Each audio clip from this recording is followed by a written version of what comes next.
اعوذ باللہ من الشیطان الرجیم بسم اللہ الرحمن الرحیم وَلَقَدْ آتَيْنَا مُوسَى الْكِتَابَ فَاخْتُلِفَ فِيهِ وَلَوْلَا كَلِمَةٌ سَبَقَتْ مِنْ رَبِّكَ لَقُضِيَ بَيْنَهُمْ وَإِنَّهُمْ لَفِي شَكٍّ مِّنْهُ مُرِيبٍ وَإِنَّ كُلًّا لَمَّا لَيُوَفِّيَنَّهُمْ رَبُّكَ أَعْمَالَهُمْ إِنَّهُ بِمَا يَعْمَلُونَ خَبِيرٌ فَاسْتَقِمْ كَمَا أُمِرْتَ وَمَنْ تَابَ مَعَكَ وَلَا تَطْغَوْا إِنَّهُ بِمَا تَعْمَلُونَ بَصِيرٌ وَلَا تَرْكَنُوا إِلَى الَّذِينَ ظَلَمُوا فَتَمَسَّكُمُ النَّارُ وَمَا لَكُم مِّن دُونِ اللَّهِ مِنْ أَوْلِيَاءَ ثُمَّ لَا تُنصَرُونَ وَأَقِمِ الصَّلَاةَ طَرَفَيِ النَّهَارِ وَزُلَفًا مِّنَ اللَّيْلِ إِنَّ الْحَسَنَاتِ يُذْهِبْنَ السَّيِّئَاتِ ذَلِكَ ذِكْرَىٰ لِلذَّاكِرِينَ وَاصْبِرْ فَإِنَّ اللَّهَ لَا يُضِيعُ أَجْرَ الْمُحْسِنِينَ فَلَوْلَا كَانَ مِنَ الْقُرُونِ مِن قَبْلِكُمْ أُولُو بَقِيَّةٍ يَنْهَوْنَ عَنِ الْفَسَادِ فِي الْأَرْضِ إِلَّا قَلِيلًا مِّمَّنْ أَنجَيْنَا مِنْهُمْ وَاتَّبَعَ الَّذِينَ ظَلَمُوا مَا أُتْرِفُوا فِيهِ وَكَانُوا مُجْرِمِينَ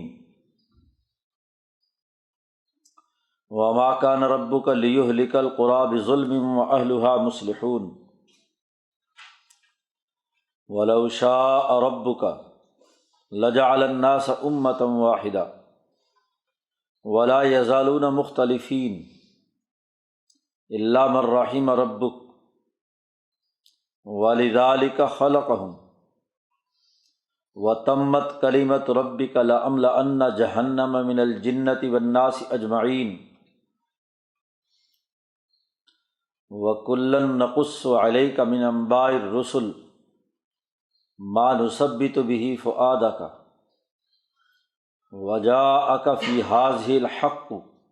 وَمَوْعِظَةٌ وَذِكْرَىٰ لِلْمُؤْمِنِينَ وَقُل لِّلَّذِينَ لَا يُؤْمِنُونَ اعْمَلُوا عَلَىٰ مَكَانَتِكُمْ إِنَّا عَامِلُونَ وَانتَظِرُوا إِنَّا مُنتَظِرُونَ وَلِلَّهِ غَيْبُ السَّمَاوَاتِ وَالْأَرْضِ وَإِلَيْهِ يُرْجَعُ الْأَمْرُ كُلُّهُ فَاعْبُدْهُ وَتَوَكَّلْ عَلَيْهِ وَمَا رَبُّكَ بِغَافِلٍ عَمَّا تَعْمَلُونَ۔ یہ سورۃ ہود کا آخری رکوع ہے۔ اس سورۃ مبارکہ میں انبیاء علیہم السلام کے واقعات اور ان کی تفصیلات بیان کی گئی ہیں، اور اس کے ذریعے سے نبی اکرم صلی اللہ علیہ وسلم کی تعلیمات اور قرآن کی تعلیمات کو محکم اور مضبوط بنا کر پیش کیا گیا ہے، اس کے دلائل اور شواہد دیے گئے ہیں، اور آپ صلی اللہ علیہ وسلم کو ماضی کے ان گزشتہ واقعات کے تناظر میں کچھ بنیادی احکامات دیے گئے ہیں۔ پیچھے موسیٰ علیہ السلام کا واقعہ بیان کر کے ایک بنیادی قانون واضح کیا تھا کہ ہم نے بستیوں پر تبھی عذاب نازل کیا جب انہوں نے ظلم و ستم کا ماحول قائم کیا ہوا تھا۔ وَكَذَلِكَ أَخْذُ رَبِّكَ إِذَا أَخَذَ الْقُرَىٰ وَهِيَ ظَالِمَةٌ، بستیاں ظالم تھیں تو ہم نے انہیں، ممالک اور اقوام میں ظلم تھا تو اس لیے ہم نے انہیں تباہ و برباد کیا۔ تو یہاں اس رکوع میں سب سے پہلے موسیٰ علیہ السلام کے حوالے سے یہ بات واضح کی گئی کہ ہم نے موسیٰ علیہ السلام کو بھی ایک کتاب دی تھی۔ الکتاب سب سے پہلے موسیٰ علیہ السلام پر آئی ہے، اور آخری کتاب نبی اکرم صلی اللہ علیہ وسلم پر آئی ہے۔ تو اول اور آخر دونوں کتابوں کا بنیادی ہدف کیا رہا ہے؟ یہی پیغام جو ہم نے پیچھے واضح کیا ہے لیکن جب موسیٰ علیہ السلام کو کتاب دی گئی تو اس کے ساتھ بھی لوگوں نے اختلاف کیا، اور آج قرآن حکیم نازل ہوا ہے تو اس کی مخالفت بھی یہ مکے والے کرتے ہیں، یہ بھی اختلاف کرتے ہیں۔ تو یہ اختلاف کوئی نئی بات نہیں ہے، سچی باتوں سے لوگ اختلاف کیا ہی کرتے ہیں، اس سے گھبرانے کی بات نہیں ہے۔ کتاب کی مخالفت، نبی اور رسول کی مخالفت، تو یہ مخالفت کوئی نئی بات نہیں ہے۔ سچے لوگوں اور سچی کتابوں کے مقابلے پر لوگ اختلافات کرتے ہیں، اور پھر جو اختلاف کرنے والے اگر ظالم ہوں تو ان کو ہم سزا دیتے ہیں۔ قرآن کہتا ہے وَلَقَدْ آتَيْنَا مُوسَى الْكِتَابَ، ہم نے موسیٰ علیہ السلام کو کتاب دی تھی، تو فَاخْتُلِفَ فِيهِ، اس میں بھی اختلاف کیا گیا۔ تو اگر آج یہ قرآن میں اختلاف کر رہے ہیں تو کیا نئی بات ہے؟ یہ بھی اسی لیے اختلاف کر رہے ہیں کہ آگے جو بات آ رہی ہے وَإِنَّهُمْ لَفِي شَكٍّ مِّنْهُ مُرِيبٍ، جیسے وہ لوگ ایسے شک میں مبتلا تھے کہ جو انہیں اطمینان نہیں ہونے دے رہا تھا، تو آج یہ بھی اسی شک میں مبتلا ہے۔ کتاب تو یقینیات کو بیان کرتی ہے، اور جس کو شک کا مرض لاحق ہو، اور شک کا بھی ایسا مرض لاحق ہو کہ خود شک میں بھی شک ہو، چلو اپنے شک پر یقین ہو تو پھر بھی بات، ایسا شک قرآن نے کہا ہے لفی شک منہ مریب، اس شک کے اندر بھی ریب ہے، شک ہے۔ تو ایسا انسان جس کی اپنے ہر بات میں جسے شک ہے اور اس شک میں بھی شک ہے، وہ کسی بھی صورت مطمئن نہیں ہو سکتا، تو وہ اس کتاب کو کیسے مانے گا؟ سچی بات تو وہ تسلیم کرتا ہے کہ جو یا ادھر کا ہو یا ادھر کا ہو، کوئی یقینی بات تو ہو نا، کسی یقین پر ایمان رکھے۔ غلط بات ہے اس کا بھی تو یقین، تو یہ تو غلط بات کا بھی یقین کو نہیں ہے، تو شک در شک میں مبتلا ہے۔ قرآن کہتا ہے وَلَوْلَا كَلِمَةٌ سَبَقَتْ مِن رَبِّكَ لَقُضِيَ بَيْنَهُمْ، اگر تیرے رب کا کلمہ اس کائنات کے سسٹم کے سلسلے میں، اس کا جو عالمگیر تقدیری نظام لوح محفوظ میں ہم نے مقرر کر دیا ہے کہ ہر آدمی کو ایک خاص وقت تک اس دنیا میں رہنا ہے، ہر قوم کو اور ہر نسل کو امتحان لینے کے لیے، تاکہ ان میں سے پتہ چلے کون اچھا عمل کر رہا ہے کون برا کر رہا ہے۔ اگر یہ مہلت ان کے لیے پہلے سے مقرر کی بھی نہ ہوتی تو لقضی بینہم، تو دنیا میں ان کے خلاف فیصلہ ہو جاتا، لیکن چونکہ ہم نے ایک خاص مہلت مقرر کر دی ہے، ٹائم دے دیا ہے کہ تمہیں اتنی مدت میں یہ پرچہ حل کرنا ہے، دنیا میں ہم نے ان انسانوں کو بھیجا ہے تو ہر انسان کو ایک ٹائم دے دیا، 50 سال 60 سال 100 سال، نوح علیہ السلام کی قوم کو 1000 سال، تو مختلف لوگوں کو مختلف ہم نے وقت دیے کہ لو اس میں پرچہ حل کرو، لیبلوکم ایکم احسن عملا، تمہارا امتحان ہے کہ تم میں سے کون اچھا عمل اپنے ارادے اور اپنے اختیار سے کرے۔ اگر زبردستی تمام کو مسلمان بنانا ہوتا تو اللہ تعالیٰ اپنی طاقت سے خود بنا لیتا، پھر تو امتحان کی ضرورت ہی نہیں تھی۔ خلافت نام ہی اس بات کا ہے کہ وہ تمام کے تمام لوگ اپنے ارادے اور اختیار سے فیصلہ کریں کہ انہوں نے صحیح راستے پر جانا ہے یا غلط راستے پر، ورنہ تو فرشتے عبادت کے لیے بہت کافی تھے۔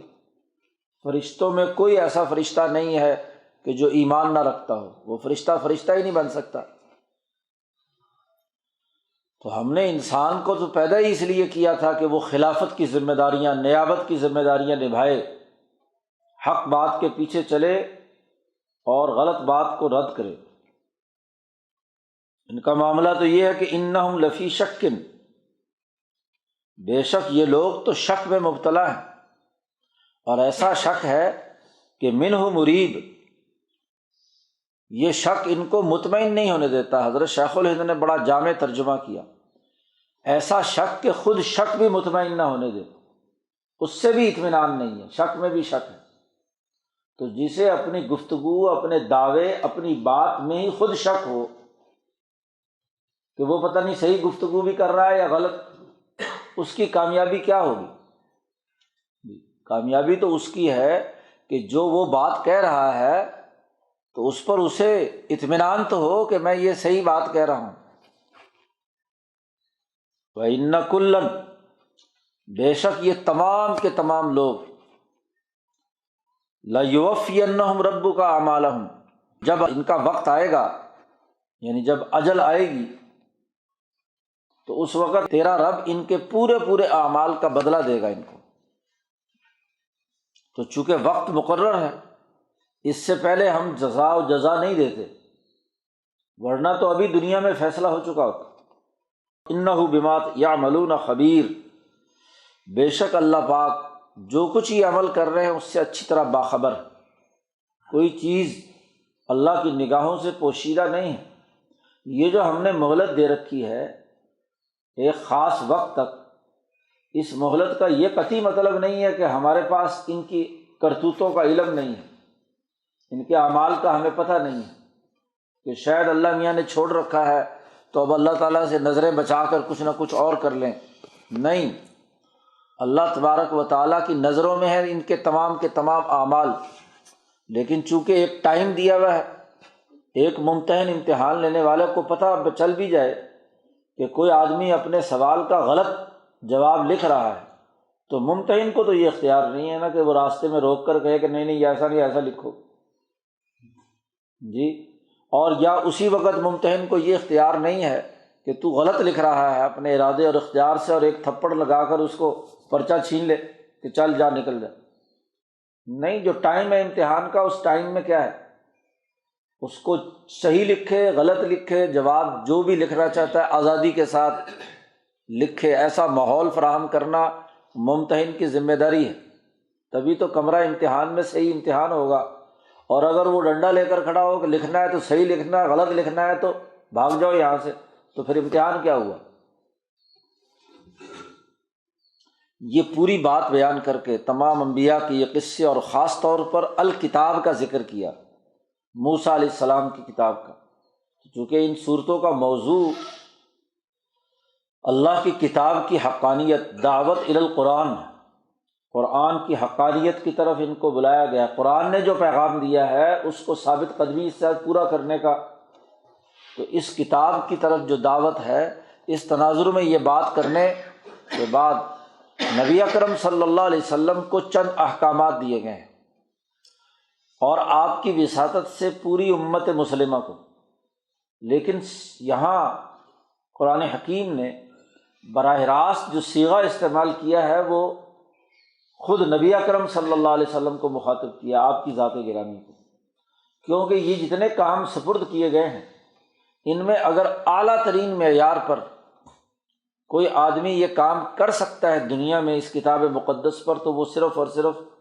حضرت محمد مصطفیٰ صلی اللہ علیہ وسلم ہے۔ اس لیے آپ صلی اللہ علیہ وسلم کو براہ راست مخاطب کیا گیا۔ آپ کی وساطت سے امتیوں میں جتنا طاقت ہو، جتنی جد و جہد اور وہ کوشش کریں، جتنا وہ نبی کی جد و جہد کے اور استقامت کے قریب تک پہنچ جائے اتنی اچھی بات ہے، لیکن نبی کے کام کی ذمہ داری ان کی قوم پر بھی ہے، اس لیے ومن تاب معک کا بھی ذکر کیا گیا۔ تو قرآن حکیم نے یہاں آپ صلی اللہ علیہ وسلم کو حکم دیا فاستقم کما امرت۔ یہ کتابوں سے اختلاف موسیٰ علیہ السلام کی قوم نے بھی کیا تھا،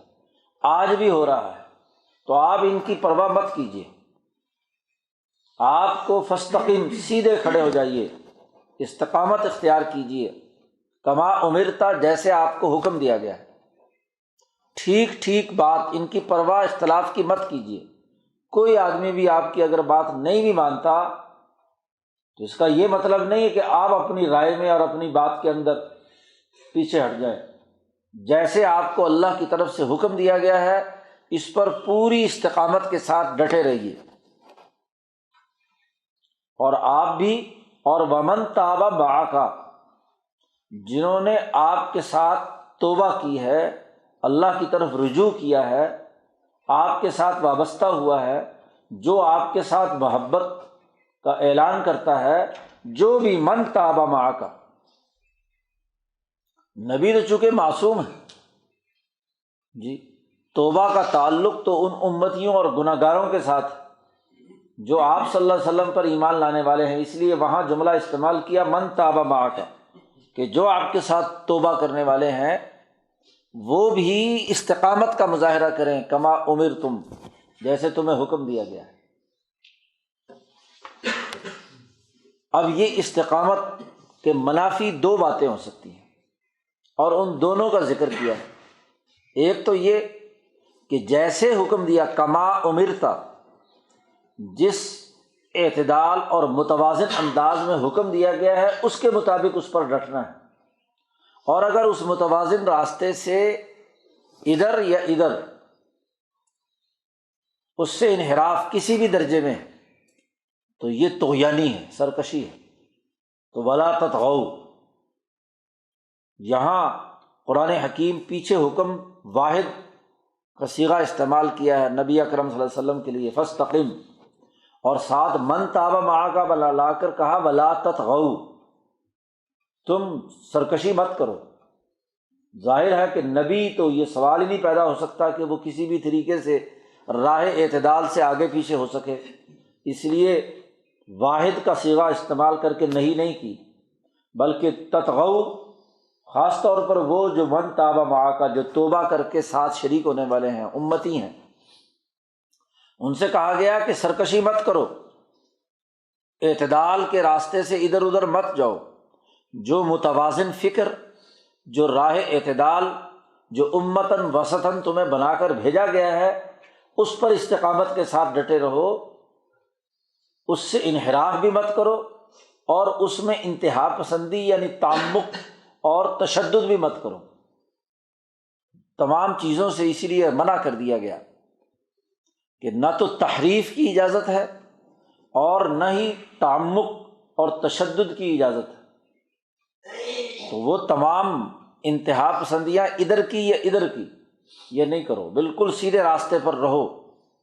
انہ بما تعملون بصیر،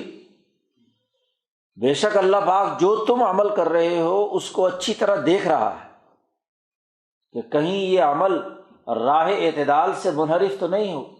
کہیں آگے پیچھے تو نہیں ہے، جو فرض تھا وہ فرض ہی ہے، جو واجب یا سنت یا مباح تھا وہ مباح ہی ہے۔ یہ تو نہیں کہ فرائض اور واجبات کو سنن کے درجے پہ لے جاؤ اور جو سنتیں اور مستحبات ہیں ان کو فرائض کے درجے میں لے جاؤ، ایسا نہیں۔ صحیح اور اعتدال کا راستہ اختیار کرو۔ استقامت اسی چیز کا نام ہے، استقامت انتہا پسندی کا نام نہیں ہے، ضد اور اڑیل پن ہونے کا نام نہیں ہے کہ ایسا ضدی ہو جائے آدمی کہ نہ آگے نہ پیچھے۔ استقامت وہ متوازن، باشعور، عقل مند، راہ اعتدال پر چلنے والا، ٹھیک جیسے حکم دیا گیا ہے اس کے مطابق نتائج حاصل کرنے کی جدوجہد اور کوشش کرنے والا۔ خوشی یا انعام ملے، آسانی ملے تو اطرائی اور تکبر غرور نہ کرے، اور اگر مصیبت آئے تو جو بنیادی حکم ہے اس کو پورا کرنے کے لیے ڈٹا رہے، اس کی طرف کسی قسم کا رجحان نہ کرے۔ تو ایک تو یہ کہا گیا من تاب معک کو خاص طور پر کہ سرکشی مت کرو، اور دوسری بڑی اہم بات یہ فرمائی کہ خود بھی سرکشی نہ کرو، حتیٰ کہ ظالموں اور سرکشوں کی طرف تمہارا میلان بھی نہیں ہونا چاہیے۔ ولا ترکنوا الی الذین ظلموا، مت جھکو ان لوگوں کی طرف جنہوں نے ظلم کیا ہے، ظالم ہے۔ ایک ہے ظالموں کے ساتھ دینا، یہ تو طغیانی ہے، یہ تو طاغوت ہے، سرکشی ہے، اور ایک ظالموں کی طرف میلان ظاہر کرنا، کوئی ذہنی، فکری، قلبی، عملی کسی بھی تناظر میں ان کی تائید کرنا، ان کی حمایت کا تاثر دینا، ان کی طرف میلان ظاہر کرنا، لوگ یہ سمجھیں کہ یہ تو ان ظالموں کی جماعت کا حصہ ہیں، ان کے اعمال کردار کے مطابق تم بھی عمل اور کردار ادا کرنے لگ جاؤ، تو یاد رکھو یہ بھی تمہیں نہیں کرنا۔ لا ترکنوا فتمسکم النار، تمہیں بھی آگ پکڑ لے گی، دنیا کی آگ بھی اور آخرت کی آگ بھی۔ آخرت کی آگ تو یقینی ہے، لیکن جو یہاں بھی ظالموں کے ساتھ رہتا ہے تو دنیا میں بھی وہ سزا کسی نہ کسی درجے میں ضرور پاتا ہے۔ وَمَا لَكُم مِّن دُونِ اللَّهِ مِنْ أَوْلِيَاءَ، اللہ کے علاوہ تمہارا کوئی دوست نہیں ہے، کوئی مددگار نہیں ہوگا، اور تمہارے لیے کوئی مدد کرنے والا بھی نہیں ہوگا، نہ دوست ہوگا نہ مدد کرنے والا ہوگا۔ ایک ہوتی ہے ولایت اور ایک ہوتی ہے نصرت۔ کسی مصیبت سے بچنے کے دو ہی راستے ہوتے ہیں، یا تو کسی طاقتور کی پناہ میں آ کر اس کا ولی بن جائے۔ ولایت کا تعلق حکومت سے، اتھارٹی سے، کوئی بڑا طاقتور چودھری ہے، لیڈر ہے، حکمران ہے، تو آپ کو اگر کوئی تکلیف پہنچانا چاہتا ہے تو آپ بچ کر اس کی پناہ میں چلے جاتے ہیں، تو وہ اگر اپنی حمایت اور اپنی ولایت دے دے آپ کو تو آپ کا کیا ہے، دوسرا کچھ نہیں بگاڑ سکتا، اسے پتہ ہے کہ بھی یہ تو اس کا بندہ ہے۔ یہ ولایت ہوتی ہے۔ اور ایک یہ کہ ایسا ولی تو ولایت تو کوئی نہیں ہے،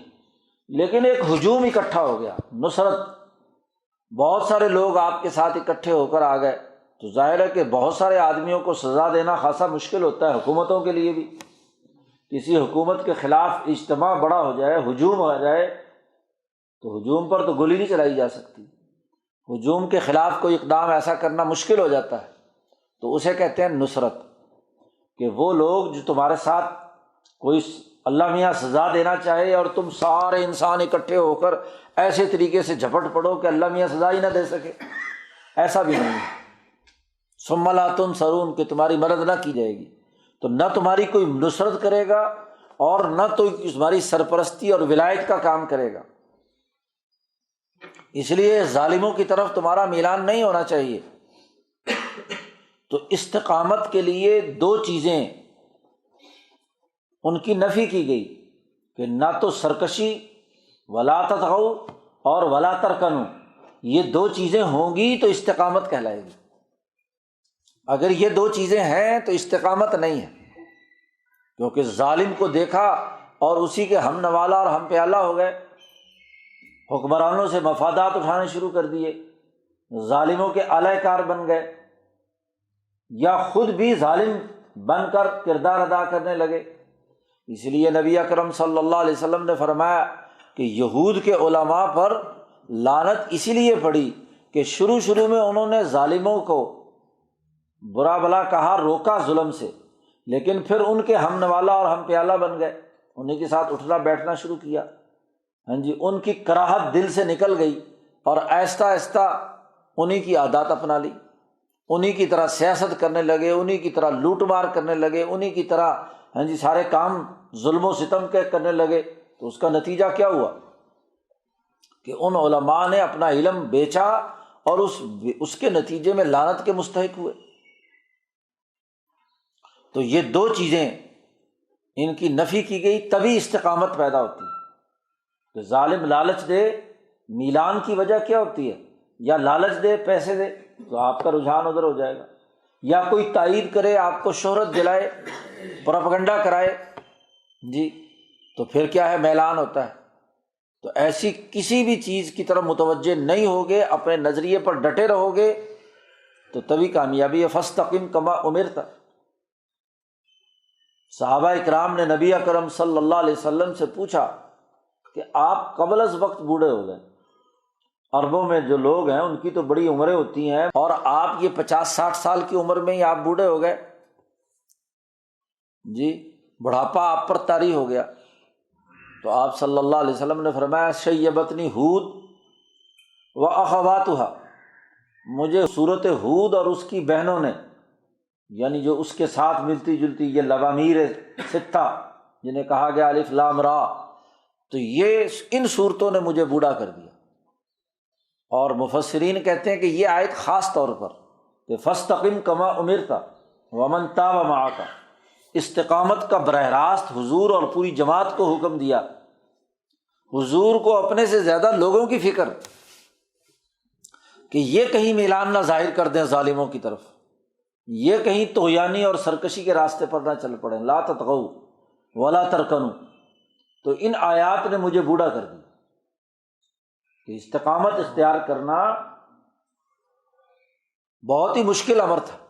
جماعت کو درست راستے پر قائم رکھنا جی۔ اور وہ مدینے کی حکومت ملی تو حکومت ملنے کے بعد کہیں حد سے تجاوز نہ کرنے لگ جائیں اور ظالموں کا دباؤ پڑے تو کہیں ادھر رجحان نہ کر لے۔ تو پوری جماعت کو اس طرح اپنے ساتھ لے کر چلنا، اس کے لیے محنت اور مشقت کرنا، حالانکہ حضور صلی اللہ علیہ وسلم کی جسمانی طاقت باقی مردوں سے کئی گنا زیادہ تھی۔ حضرت عائشہ صدیقہ رضی اللہ تعالیٰ عنہ نے ایک دفعہ دیکھا حضور کے ماتھے پہ ہاتھ لگا کر، تو بخار کی حالت تھی، تو شدید بخار تھا کہ عام آدمی کو ایسا بخار نہیں ہوتا۔ حضرت عائشہ نے کہا کہ بہت زیادہ بخار ہے، تو حضور صلی اللہ علیہ وسلم نے فرمایا کہ تم میں سے جتنی ایک مرد کو بخار ہوتا ہے مجھے ڈبل ہوتا ہے، 2 مردوں کے برابر بخار ہوتا ہے۔ تو تکلیف اور اذیت اتنی، اب اتنی طاقت ہونے کے باوجود کہ 70 یا 100 یا 40 مردوں کی طاقت کے برابر آپ کی طاقت تھی، لیکن عمر مبارک صرف 63 سال، وہ بھی چاند کے حساب سے، شمسی حساب سے تو 60 سال۔ نبی اکرم صلی اللہ علیہ وسلم کی 60 سال کی عمر میں دنیا سے تشریف لے گئے، کیونکہ جتنے بوجھ اور جتنی ذمہ داریاں اور جتنا استقامت اور جتنی جدوجہد اور کوشش آپ صلی اللہ علیہ وسلم نے کی، کوئی دنیا میں انسان ایسی نہیں کر سکتا۔ ایک تو یہ حکم دیا کہ فاستقم کما امرت، تمام انبیاء کے واقعات بیان کر کے، یعنی باقی سارے نبی ایک طرف اور محمد مصطفیٰ صلی اللہ علیہ وسلم سے کہا جا رہا ہے کہ تم فاستقم کما امرت۔ کتاب سے اختلاف موسیٰ علیہ السلام سے بھی کیا گیا اور آپ کی کتاب سے بھی اختلاف لوگ کر رہے ہیں، تو تمام انبیاء کی جد و جہد کے تناظر میں اب تمام مصیبتیں جو تمام انبیاء والی ہیں وہ تم پر آئیں تو تم اس میں بھی ڈٹے رہو۔ اور اس استقامت کے لیے بنیادی چیز 2 ہیں جن کا ذکر پیچھے بھی آ چکا ہے سورۃ البقرہ میں، یا ایھا الذین آمنوا استعینوا بالصبر والصلاۃ۔ یہ استقامت، اس کی ممد و معاون 2 چیزیں ہیں، 2 چیزوں سے روکا گیا، لا تطغوا اور ولا ترکنوا، اور 2 باتوں کا حکم دیا گیا استقامت کے لیے، ان 2 باتوں کا ہونا بھی ضروری ہے۔ ایک تو نماز کا قائم کرنا، اس لیے نبی اکرم صلی اللہ علیہ وسلم کو جب بھی کوئی اہم معاملہ درپیش ہوتا، پریشانی لاحق ہوتی، تو آپ صلی اللہ علیہ وسلم نماز کی طرف متوجہ ہوتے تھے۔ اذا حزبہ امر بادر الی الصلاۃ، کہ جب بھی کسی معاملے میں آپ کو کوئی مزاحمت یا مشکل پیش آتی تو دوڑتے تھے نماز کی طرف، کیونکہ نماز سے ہی استعانت حاصل ہوتی ہے۔ اس لیے حکم دیا گیا اقیم الصلاۃ، نماز قائم کیجیے، طرفی النہار وزلفا من اللیل، دن کے دونوں اطراف میں، صبح اور شام، اور رات کے کچھ حصے میں نماز کا قیام، نماز پڑھیے۔ تو 5 نمازیں یہاں سے علماء نے اخذ کی ہیں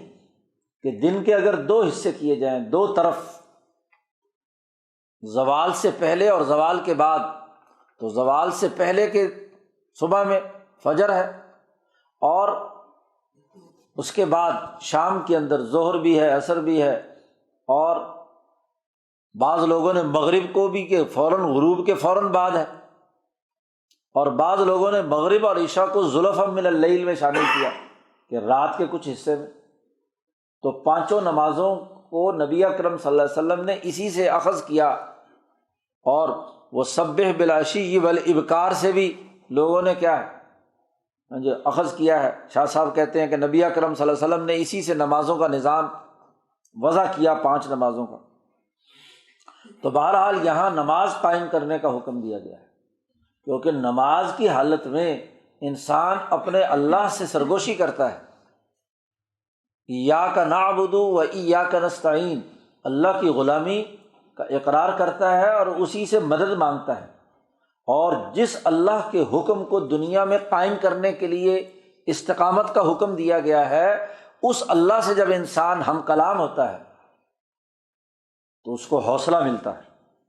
وہ طاغوت سرکش اور ظالموں سے بچنے کے لیے اسے ایک پناہ میسر آ جاتی ہے، اللہ کے ساتھ اس کا تعلق قائم ہوتا ہے۔ یہ تمام مصیبتیں اور مشقتیں اس کے بہیمی جسم پر طاری ہوتی ہیں، اور بہیمی جسم میں جو روح دوڑ رہی ہے، اگر وہ روح اللہ سے تعلق قائم کرتی ہے تو سارا گرد و غبار جو اس کی بہیمیت پر طاری ہوتا ہے، خوف اور جو مصیبتیں اور مشقتوں کی وجہ سے تکلیفیں اور اذیتیں وہ ختم ہو جاتی ہیں۔ اس لیے صحابہ جب نماز کی نیت باندھتے ہیں تو جسم میں لگا ہوا تیر بھی کھینچ لیا جائے تو انہیں پتہ نہیں چلتا، کیونکہ روح جو ہے وہ اللہ کے حضور میں کھڑی ہوئی۔ تو نماز قائم کیجئے، اس سے استقامت میں مدد ملتی ہے، اور جب آپ 5 وقت اللہ کے حضور استقامت کے ساتھ کھڑے ہو کر اللہ سے تعلق قائم کرتے ہیں تو جو اللہ نے حکم دیا ہوا ہے وہ قائم کرنا آسان ہو جاتا ہے۔ ان الحسنات یذہبن السیئات، جسم سے اگر کہیں کوئی کوتاہی ہوتی ہے، غفلت ہوتی ہے، سیئات ہو جاتی ہیں۔ سیئات ہیں اور ایک ہیں بڑے بڑے کبائر گناہ، جہاں نظریے کی خرابی ہو،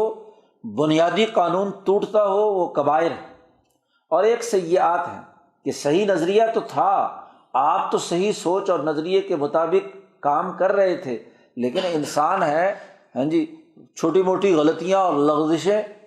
ہوتی رہتی ہیں، کچھ نہ کچھ کیا ہے، کسی صحیح کام کرنے کے لیے بھی ذرا سا میلان ظاہر ہو جاتا ہے، یا کہیں کوئی راہ اعتدال سے آگے پیچھے انسان ہو جاتا ہے، تو یہ سیئات ہے۔ اور جب یہ سیئات 2 نمازوں کے درمیان کہیں ہوئی تو آپ نے جب نماز پڑھی اور اللہ کے ساتھ سچا تعلق قائم کر کے اس کے امر کو، اس کے حکم کو بجا لانے کے لیے اپنی گردن جھکا دی، رکوع کر لیا، سجدہ کر لیا، توبہ استغفار کی، اللہ کی طرف متوجہ ہوئے، اسی سے مدد مانگی، تو وہ جو 2 نمازوں کے درمیان سیئات ہوئی ہیں، کوئی غفلت ہوئی ہے یا راہ اعتدال سے ادھر ادھر ہٹنے کا کام ہوا ہے، تو ان الحسنات یذہبن السیئات، وہ سیئات ساری کی ساری ختم ہو جاتی ہیں۔ ذالک ذکری للذاکرین، اور پھر یہ نماز اور یہ نیکیاں یہ ذکر کرنے والوں کے لیے ذکرہ ہے، یادگار ہے، کیونکہ ہر 3-4 2-3 یا 4-5 یا 6 گھنٹے کے بعد جب آپ نماز قائم کرتے ہیں، فجر کے بعد ظہر، ظہر کے بعد عصر، عصر کے بعد مغرب، مغرب کے بعد عشاء، ہر کچھ وقت کے بعد آپ اللہ کے ساتھ تعلق قائم کرتے ہیں، تو یہ ذکرہ بن جاتی ہے، آپ کے لیے یادگار بن جاتی ہے، آپ کو یاد کرانے کا سبب بن جاتی ہے کہ تو نے اس اللہ کے حکم کو پورا کرنے کی قسم اٹھائی ہے، تم نے حلف اٹھایا ہے، تم ایمان لائے ہو اللہ کے حکم پر، اس لیے استقامت اختیار کرو۔ تو ایک حکم یہ، اب ظاہر ہے کہ 24 گھنٹے تو نماز نہیں پڑھ سکتا انسان،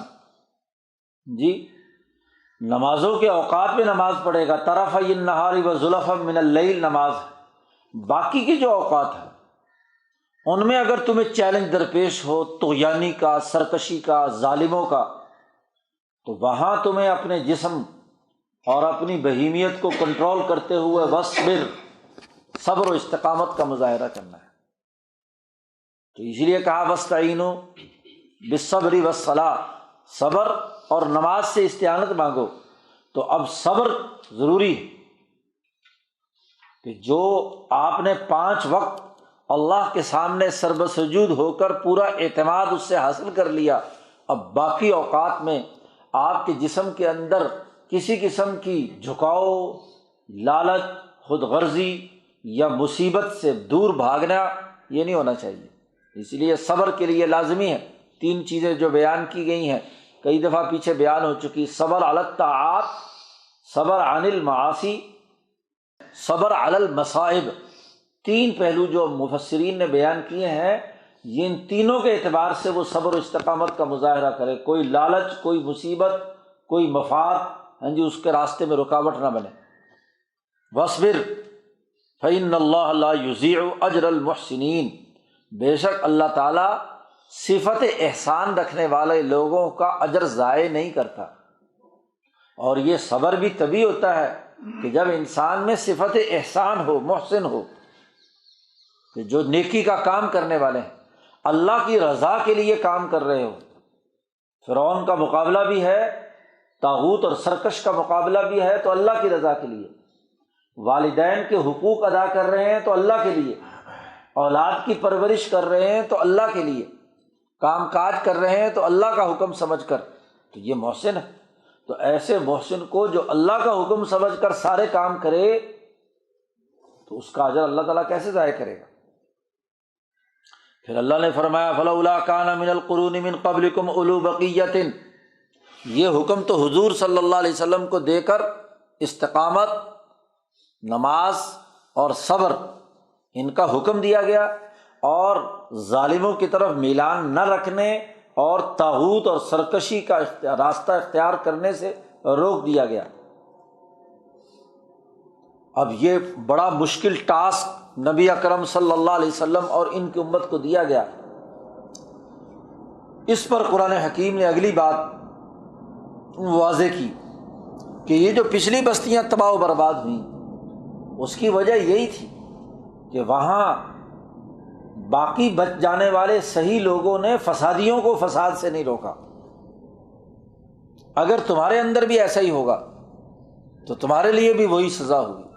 قرآن کہتا ہے فلولا کان من القرون من قبلکم، کیوں نہیں تم سے پہلی جماعتوں میں ایسے لوگ ہوئے؟ کون سے لوگ؟ جو اولو بقیۃ، جن کے اندر خیر کا، نیکی کا کچھ اثر باقی تھا، انبیاء کی تعلیمات کے اثرات تھے۔ تو اولو بقیہ وہ جن میں نیکی، عدل، سچائی، سچے نظریے، ایمان کے اثرات باقی ہیں، وہ کیوں نہیں تم سے پہلے جو بستیوں میں لوگ گزرے، انہوں نے کیوں نہیں یہ کام کیا کہ ینہون عن الفساد فی الارض، زمین میں فساد مچانے والوں کو روکتے، ظالموں کا ہاتھ پکڑتے، ان کو نیک کام کرنے کا حکم دیتے، برائیوں سے روکتے؟ تو کیوں نہیں روکا انہوں نے؟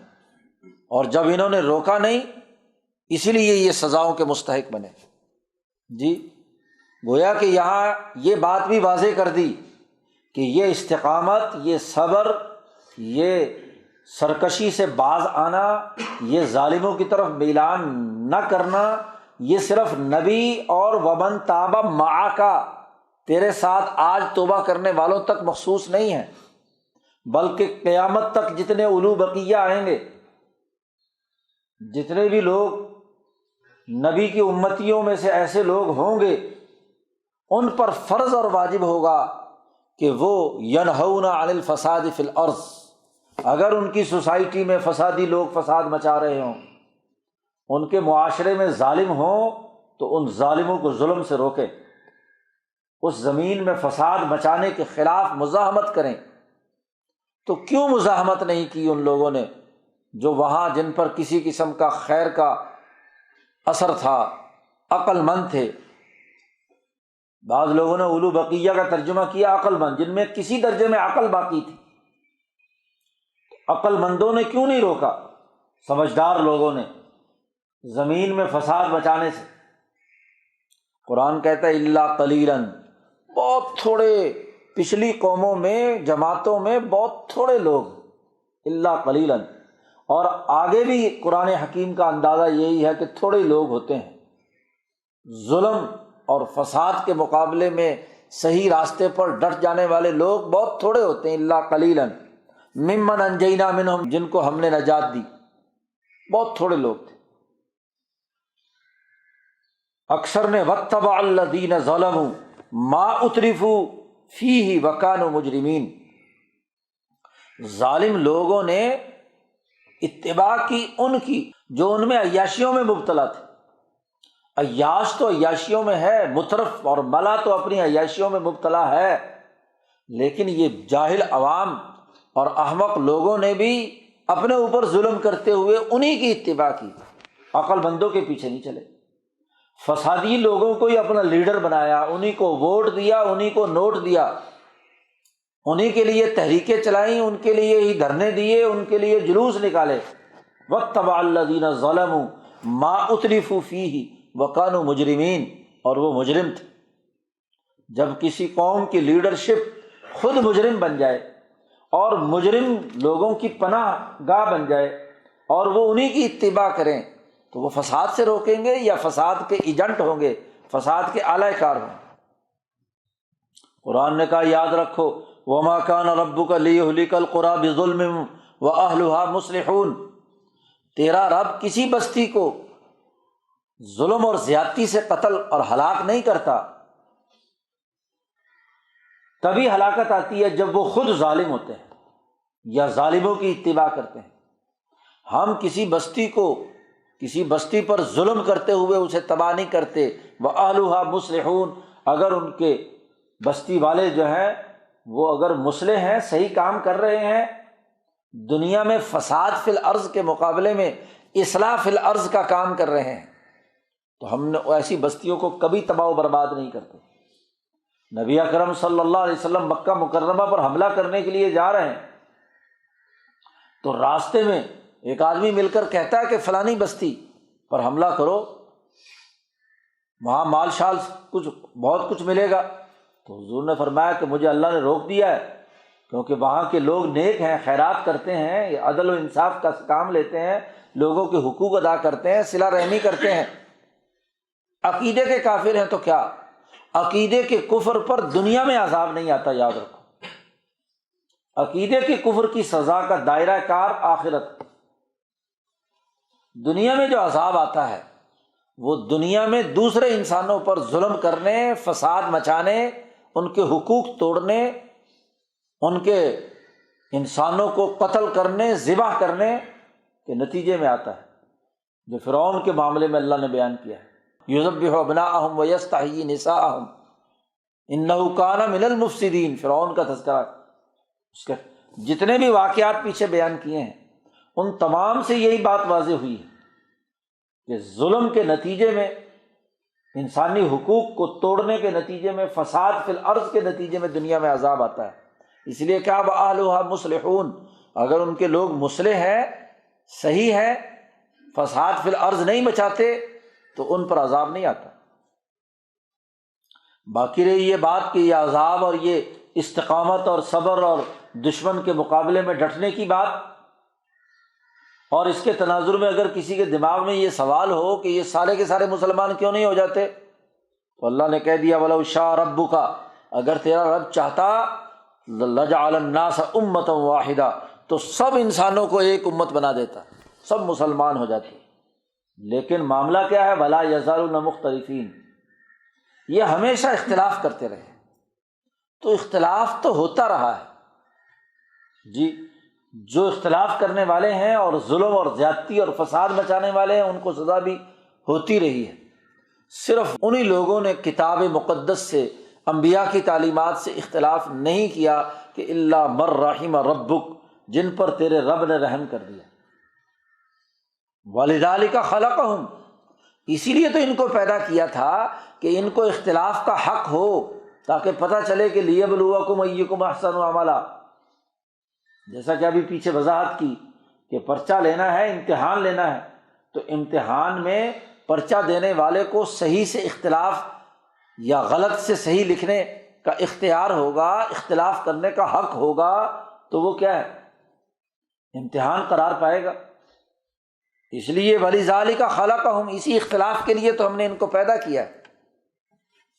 اگر اختلاف نہ ہوتا تو پھر فرشتے کافی تھے، پھر انسان کی کیا ضرورت تھی۔ وَتَمَّتْ كَلِمَةُ رَبِّكَ، اور تیرے رب کا کلمہ مکمل ہو کر رہے گا کہ جو اس پرچے میں فیل ہوا، جس نے ایسا اختلاف کر کے سوسائٹی میں فساد بچایا،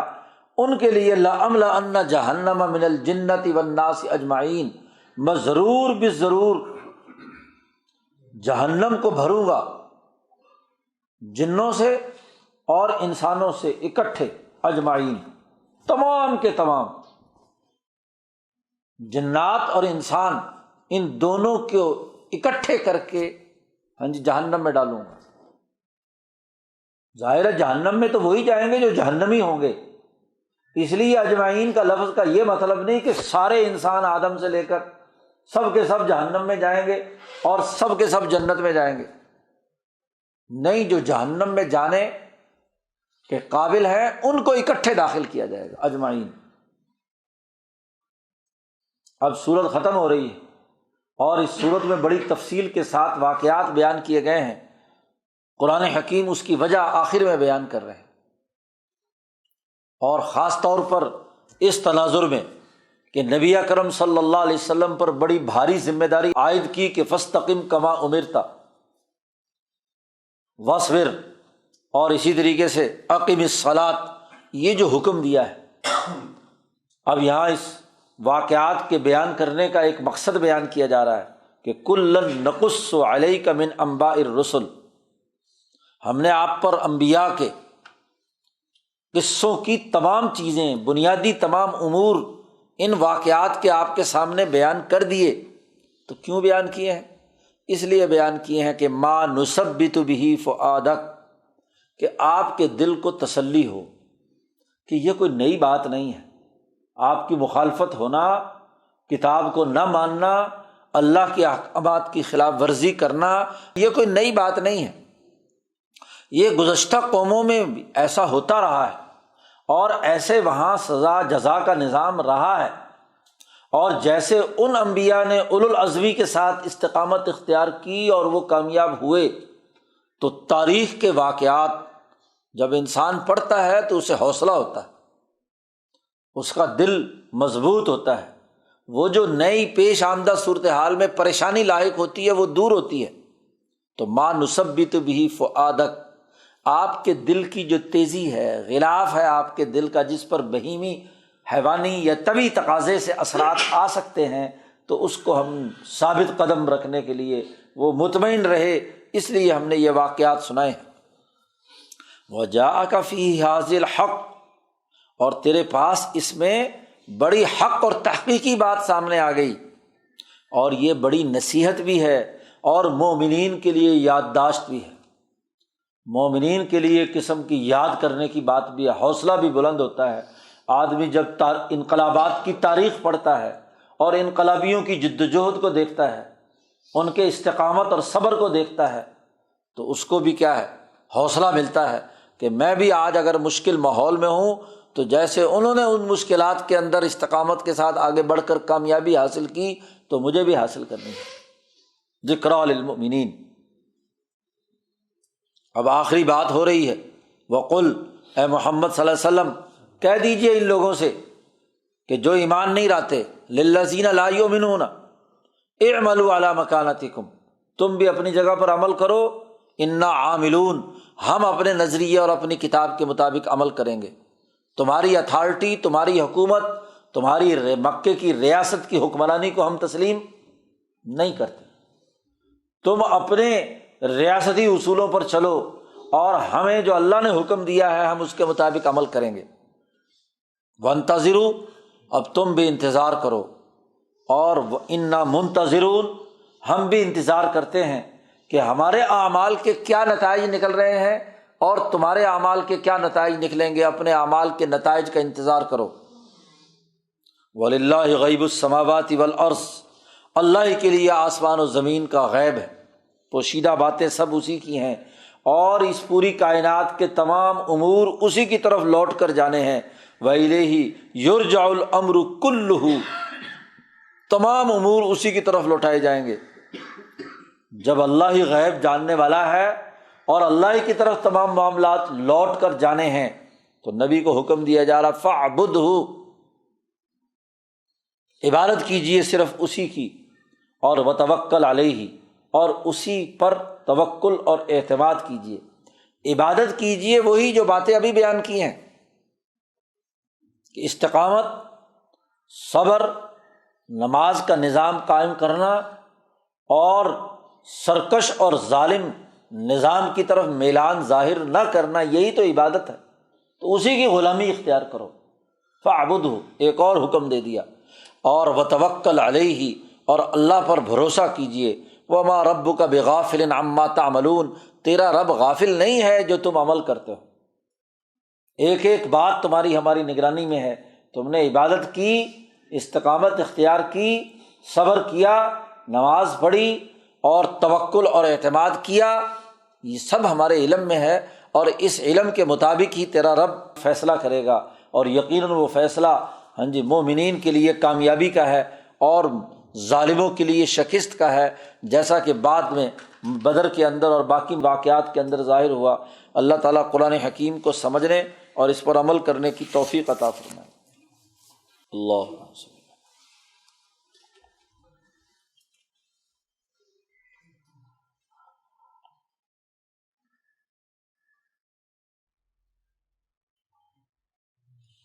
اجمعین۔